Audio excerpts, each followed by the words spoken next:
Assalamualaikum warahmatullahi wabarakatuh. Hamidan lillahi wa musollian ala rasulillah. Amma ba'dah. Adik-adik sekalian yang berbahagia, sudah bersyukur hari ini?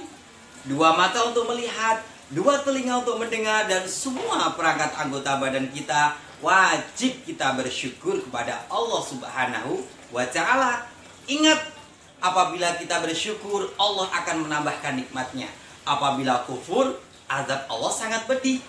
Teman-teman sekalian, sangat disayangkan sekali ketika Allah memberikan nikmat yang sedemikian rupa berupa ciptaannya ini, kita menjadi kufur. Sangat disayangkan. Sayang seribu sayang, wajah tampan tidak sembahyang. Nah, teman-teman sekalian, masih ingat siapa yang diberikan oleh Allah berupa karunia wajah yang sangat tampan, yaitu Nabi dan Rasulnya? Ya, Nabi Yusuf alaihissalam. Allah memberikannya wajah yang sedemikian rupawan, tidak tambah sombong. Justru Nabi Yusuf alaihissalam menjadi pribadi yang tidak pendendam dan rendah hati. Meskipun para sahabatnya, saudara-saudaranya membencinya. Kita tidak boleh diam saja, saudaraku, dengan melihat perlakuan ayah kita mengistimewakan Yusuf di atas kita. Iya, kita tidak boleh tinggal diam. Teman-teman, bagaimana caranya supaya Yusuf tidak ada di tengah-tengah kita? Setuju kalian? Kalau aku setuju saja. Bagaimana kalau Yusuf itu kita buang saja ke laut, kita buang saja ke hutan, atau kita bunuh? Bagus. Bagaimana jika Yusuf kita ajak ke hutan, kemudian kita jebak dia dan kita taruh di sebuah sumur yang tidak berair yang ada di sudut kota ini? Bagaimana? Setuju teman-teman? Teman-teman sekalian, itulah gambaran seorang yang iri kepada nikmat Allah yang diberikan oleh orang lain. Teman-teman gak boleh mencontoh ya, perbuatan iri itu berdosa, apalagi dengki. Nah, teman-teman sekalian, singkat cerita, Nabi Yusuf pun dibawa oleh saudara-saudara mereka.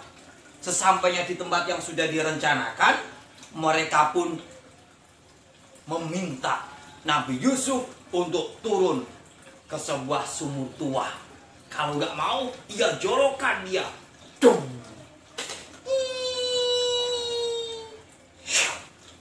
Gelap gulita. Di situ Nabi Yusuf sendiri, kemudian sahabat-sahabatnya langsung meninggalkannya pergi. Kemudian sesampainya di rumah, mereka mengatakan, Ayah, Yusuf telah meninggal. Ia dimakan oleh serigala. Ayah, kalau nggak percaya lihat, ini baju Yusuf. Iya ayah, ini baju Yusuf. Yusuf telah dimakan oleh serigala. Teman-teman sekalian, Nabi Yakub kala itu terkejut. Kenapa? Gimana Yusuf? Yusuf telah meninggal? Yusuf. Betapa sedihnya orang tua melihat anaknya yang dimakan serigala. Padahal tidak dimakan serigala adik-adik. Mereka hanya bertipu muslihat agar Yusuf tidak ada di rumah tersebut. Teman-teman sekalian, maka barang siapa yang bersabar atas musibah yang Allah timpakan kepadanya, maka Allah pun tidak menyia-nyiakan kesabaran tersebut. Kita simak firman Allah berikut ini. A'udzu billahi minasyaitonir rajim. Walamma ashuddahu atainahu hukman wa ilma wa kadzalika najzil muhsinin. Allah berfirman, dan ketika sudah sampai waktunya, maka Yusuf pun diberikan keistimewaan, ilmu hikmah dan ilmu yang lain. Demikianlah Allah memberikan balasan bagi orang-orang yang berbuat kebaikan. Teman-teman sekalian, maka singkatnya adalah Nabi Yusuf kemudian diambil oleh sebuah kabilah, seorang musafir, kemudian dijual, dan meskipun awalnya menjadi seorang budak, tapi karena ilmu yang dianugerahkan oleh Allah Subhanahu wa taala kepada beliau, beliau pun diangkat derajatnya.